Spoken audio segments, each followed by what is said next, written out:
তেলাওয়াত করলাম, আশা রাখি একই সামনে রেখে অতি অল্প সময় কিছু কথা রাখব। সাথে সাথে অনুরোধ থাকবে, যতটুকু কথা হবে বা যতটুকু শুনব পরিপূর্ণ মনোযোগ দিয়ে শুনব, কেননা এটা আল্লাহর আদেশ। ইদা কুরিয়াল কুরআন ফাসতামিউ, যখন কোরআন বা কোরআনী কথা শোনো পরিপূর্ণ মনোযোগ দিয়ে শোনো। দ্বিতীয় আল্লাহর আদেশ হলো আনসিতু, পরিবেশটাকে বিলকুল নীরব নির্জুম রাখো।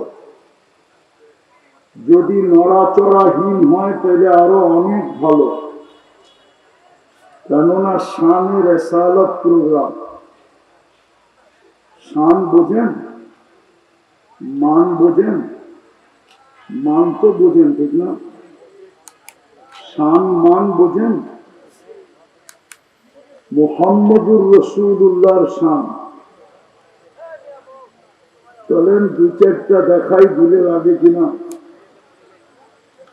প্রতি জুমায় ইমাম সাহেব খুতবার ভিতরে একটা আয়াত পড়ে, ইন্নাল্লাহা ওয়া মালাইকাতাহু ইউসাল্লুনা আলান নবী ইয়া আইয়ুহাল্লাযীনা আমানু সাল্লু আলাইহি ওয়া সাল্লিমু তাসলিমা। প্রতি শুক্রবারে ইমাম সাহেব পড়ে। রাগ হয়ে যাবেন বলবো? এই মজমা একজনও নাই যে ডেলি 100 বার দুরূদ পড়ে।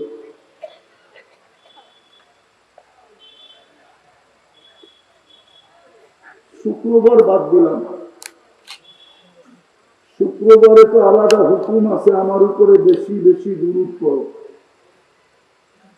অথচ আল্লাহ হুকুম দিতেছে সল্লু।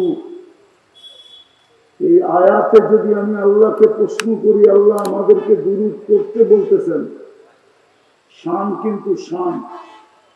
একদিন আমরা থাকবো না, আপনার বন্ধুর উপরে দুরূদ কে পড়বে?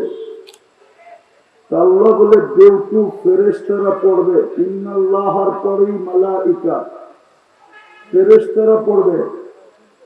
আমি যদি আল্লাহকে বলি, আল্লাহ ফেরেশতাও তো একদিন থাকবে না, কেননা আরশের নিচে বিরাট বড় সাইনবোর্ড আছে, ইন্নী কাতাবতুল মাউতা আলা মান তাহতা আরশি আল্লাযী লা ইয়ামুত ফাহুয়া ফাওকা আরশি। যে চিরঞ্জীব, উনি আমার আরশের উপরে বিরাজমান। আরশের নিচে যে আছে তাকে মরতে হবে।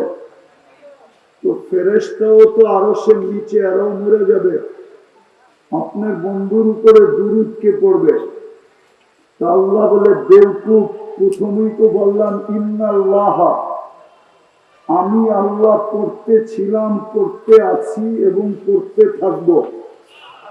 আমার বন্ধুর দুরূদ আমি কখনো বন্ধ হতে দেই না, আর কোনোদিন বন্ধ হতে দিব না। ওই রাসূল যার উপরে আল্লাহ দুরূদ পড়ে, যার দুরূদ আল্লাহ বন্ধ হতে কখনো দেন নাই, কখনো দিতেছেন না, কখনো দিবেন না, আর আমরা ডেলি 100 বার করি না। কোন যুবক তো বলতে পারবে না যে আমি 10 বার দুরূদ পড়ি ডেলি, বা একবার দুরূদ পড়ি, অথবা একবার মেসেজে লেখে। ওরা তো ডেলি শত শত মেসেজ করতে থাকে, SMS করে শত শত। কোম্পানি ফ্রি SMS দিতে থাকে, আর ওরা সারাদিন ফ্রি SMS ছাড়তে থাকে, ঠিক না? জিজ্ঞান না, যুবক করে জিজ্ঞেস করেন না। ওরা তো আজ পর্যন্ত একবারও লেখে নাই মুহাম্মদুর রাসূলুল্লাহ আই লাভ ইউ, হে আল্লাহর রাসূল আমি আপনাকে ভালোবাসি। একবার SMS লিখছে কিনা জিজ্ঞেস করেন তো। এত বড় শান কিনা। যার দুরুদ আল্লাহ কখনো বন্ধ হতে দিতে চান না। একটা কথা মনে রাখেন, আল্লাহ যেরকম আউয়াল, মুহাম্মদুর রাসূলুল্লাহ রিসালাতের ভিতরে আউয়াল। কি আল্লাহ যেরকম কি আউয়াল, মুহাম্মদুর রাসূলুল্লাহ রিসালাতের ভিতরে আউয়াল। এত বড় নবী দিলেন আমাদেরকে, কিন্তু যুবকদের চুল দেখলে তো মনে হয় না যে ও কৃতজ্ঞতা স্বীকার করে যে এত বড় রসুল দিলেন, যার রিসালাতের ঘোষণা মনে হয় কিশোরগঞ্জের ওলামা মানবে না। তারপরে বলি, আল্লাহ ইয়াদ যতদিন থেকে মুহাম্মদুর রাসূলুল্লাহর রিসালাতের ঘোষণা অতদিন থেকে ওই রসুল সমগ্র সৃষ্টির 1000 বছর আগে সূরা ইয়াসিন আল্লাহ তেলাওয়াত করতেন, সূরা তাহা আল্লাহ তেলাওয়াত করতেন। দুটেই আমাদের নবীজির নাম, তাহাও আমাদের নবীজির নাম, ইয়াসিনও আমাদের নবীজির নাম। সমগ্র সৃষ্টির 1000 বছর আগে সূরা ইয়াসিন আমাকে বলে পড়লে বোঝা যায়, ইয়াসিন আল কুরআনুল হাকিম ইন্নাকা লামিনাল মুরসালিন। আল্লাহ যে ইন্নাকা বলছেন, বোঝা যায় আরবি গ্রামারে মুহাম্মদুর রাসূলুল্লাহ। আরে বলেন না মুহাম্মদুর, পুরাটা বলেন মুহাম্মদুর রাসূলুল্লাহ, পুরাটা মুহাম্মদুর রাসূলুল্লাহ বললে 120 নাকি পাবো, 120। নবীর নাম উচ্চারণ করার এটাই আদব, আল্লাহ আদব শিখাইছে কোরআনে। বাকি যেইগুলো আমরা উচ্চারণ করি একটাও আদবওয়ালা না, সব বেয়াদবওয়ালা। হুজুররা আবার রাগ হয়ে গেল। আদব শিখাইছেন কোরআনে মুহাম্মাদুর রাসূলুল্লাহ, পুরাটা নাম উচ্চারণ করা আদব। মুহাম্মদ বললে আপনি 40 নেকি পাবেন, রাসূলুল্লাহ বললে আপনি 80 নেকি পাবেন, মুহাম্মদুর রাসূলুল্লাহ বললে 120 নেকি পাবেন। আর আল্লাহ বন্ধুকে কোনোদিন নাম ধরে ডাকেন না।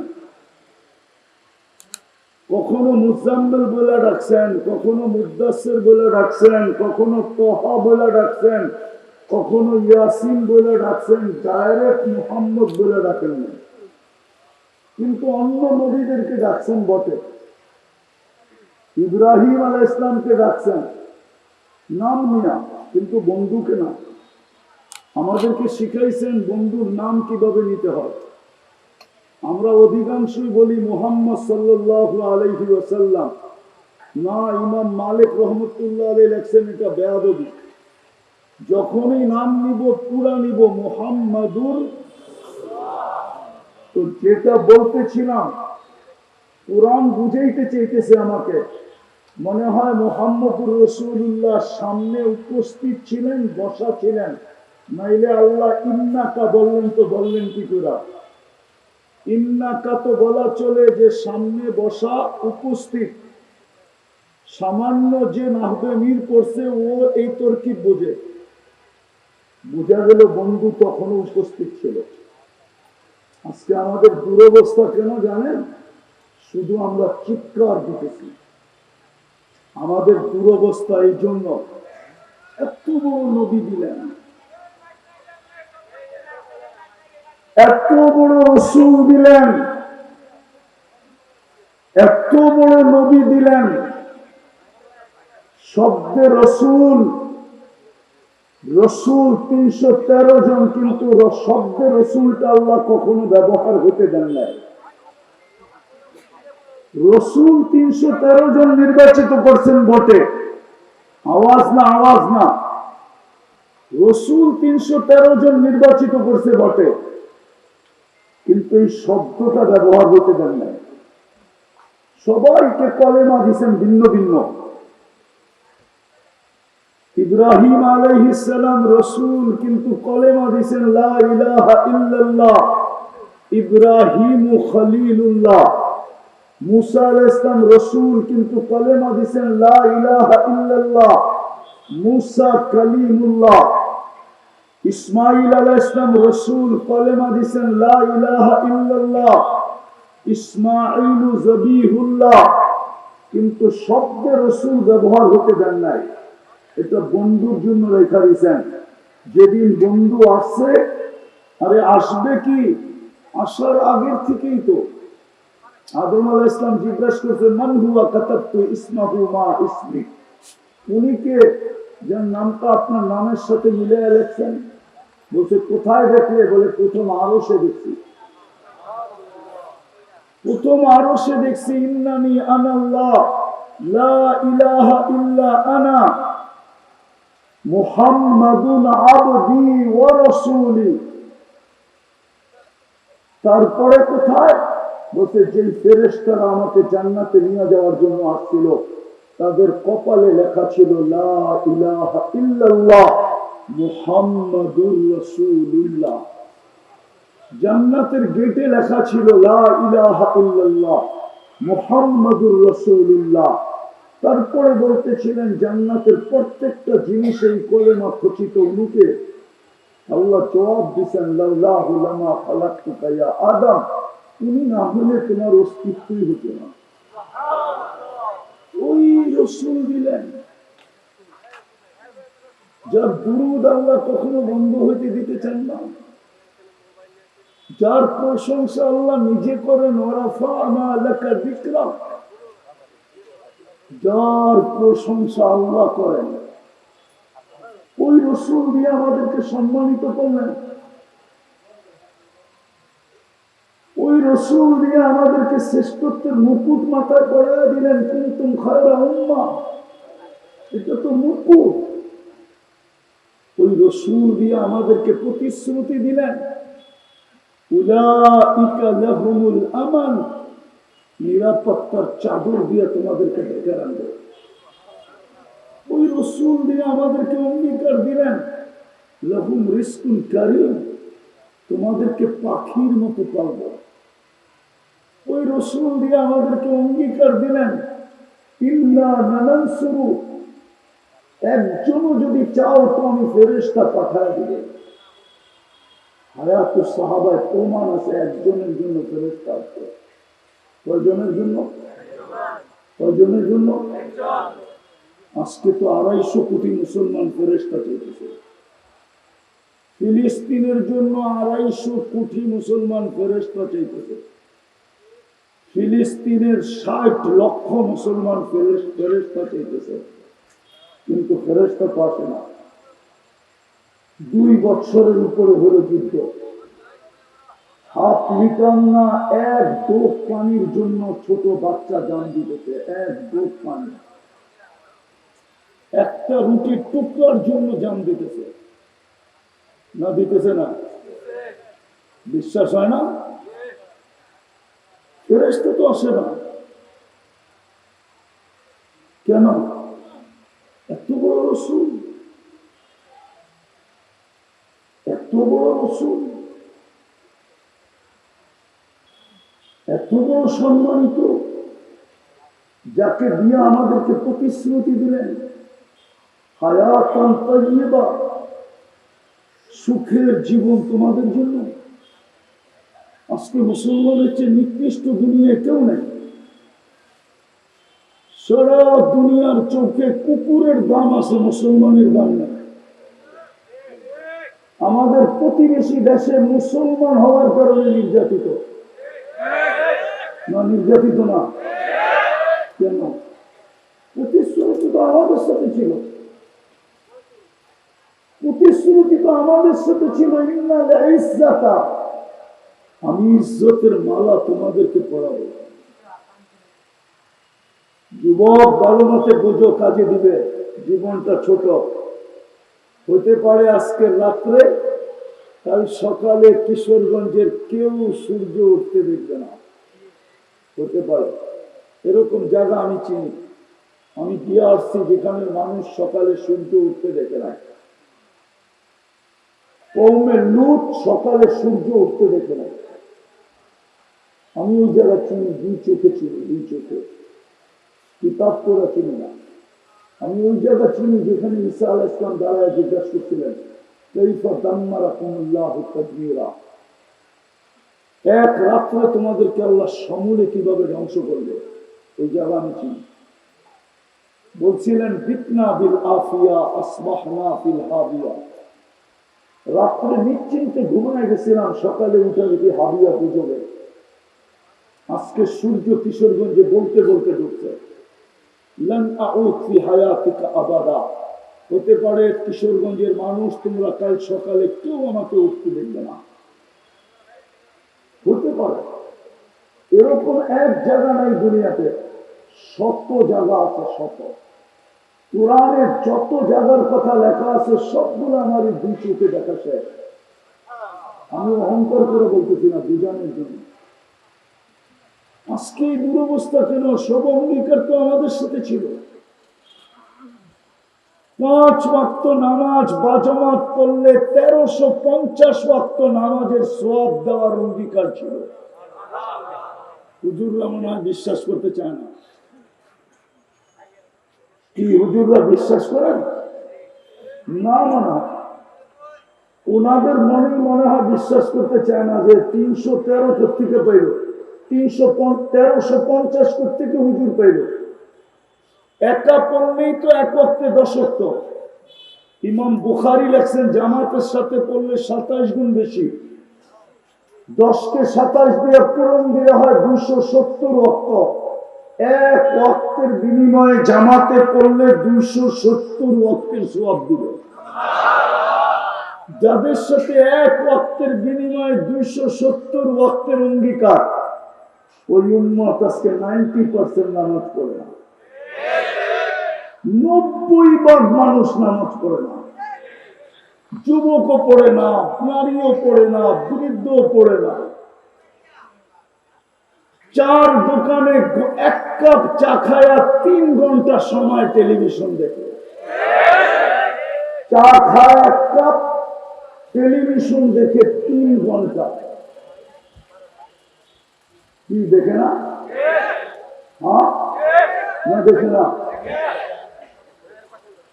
রাত্র 1টা 1:30টাও দেখি রাস্তা দিয়ে যাওয়ার সময় সাদা দাড়িওয়ালা টেলিভিশন দেখতেছে। রাত্র বাজে কয়টা? 1টা। 4 দোকান 2টা 2:30টা পর্যন্ত খোলা থাকে, ঠিক না? আর স্টেশনের গুলা সারা রাত্র খোলা থাকে, ঠিক না? হ্যাঁ, সারা রাত্র পাওয়া যাবে দাড়িওয়ালা টেলিভিশন দেখে। এত বড় রসুল দিলেন। যার নামের উপরে এত বড় ফায়দা, মনে উঠলো এই জন্য বলতেছি। হুজুররা চিনবে কিনা চিনবে না আমি জানি না। আবু আব্দুল্লাহ জাজুলি নামে একজন লোক ছিলেন, মিশরের সবচেয়ে বড় আল্লাহওয়ালা, যিনি দালাইলুল খায়রাত লেখছেন। হুজুররা তো দালাইলুল খায়রাত চিনি না, পড়বে পত্রিকা। রাখবেন না, পায়ে হাত রাখি আপনাদের। অথচ 7 দিনের দুরূদ ছিল ওইখানে, প্রতিদিন এক রকমের দুরূদ পড়া উচিত ছিল প্রত্যেক উলামাদের। দালাইলুল খায়রাত। ওনাকে জিজ্ঞেস করছে আপনি দুরূদের কিতাব কেন লেখলেন? বলছে আমি একদিন সফরে বাহির হয়েছি, নামাজের সময় হয়ে গেছে কিন্তু পানি পাইতেছিলাম না। আমি পানি তালাশ করতেছিলাম, নামাজের সময় কম হতেছিল। বিলকুল শেষ মুহূর্তে এসে একটা কুয়া পাইছি, কিন্তু ওইখানে কোনো রশি বালতি ছিল না। পেরেশান ছিলাম, পানি কি করে তুলবো।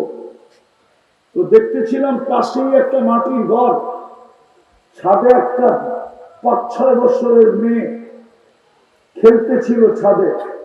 তো যাইটা বললাম, ওই মেয়ে আমাকে একটা বালতি আর রশি দাও। বললো কেন? বসে উঁচু করব, নামাজ পড়ব, সময়